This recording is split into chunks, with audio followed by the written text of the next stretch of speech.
India में एक मुद्दा काफ़ी ज़ोरों से चल रहा है कि भारत का नाम बदलकर इंडिया की जगह सिर्फ भारत रखा जाए।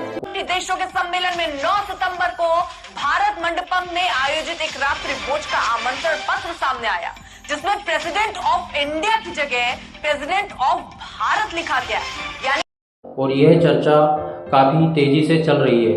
तो क्या यह संभव है और भारतीय संविधान इस विषय पर क्या कहता है? तो ये हाल ही में G20 की बैठक हुई, जिसमें प्रेसिडेंट ऑफ भारत लिखा गया है, जिससे ये विवाद की स्थिति और बढ़ गई। संविधान इस विषय पर क्या कहता है? तो भारतीय संविधान के आर्टिकल 1 में ही लिखा गया है, जो कि उसका इंग्लिश वर्जन है। उसमें लिखा गया है India that is Bharat shall be A union of state, और इसी का हिंदी वर्जन है भारत अर्थात इंडिया राज्यों का संघ होगा, अर्थात इसमें दोनों नाम दिए गए हैं। इसी तरीके से इंडिया वर्ड इंडियन कॉन्स्टिट्यूशन में 900 टाइम्स से अधिक बार आया है।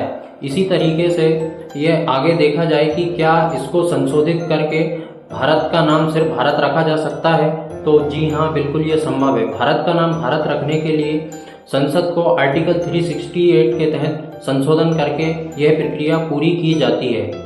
इसी तरीके से इंडिया वर्ड कई जगहों पर यूज़ किया गया है, जैसे article 52 president of India, article 63 vice president of India, article 124 supreme court of India.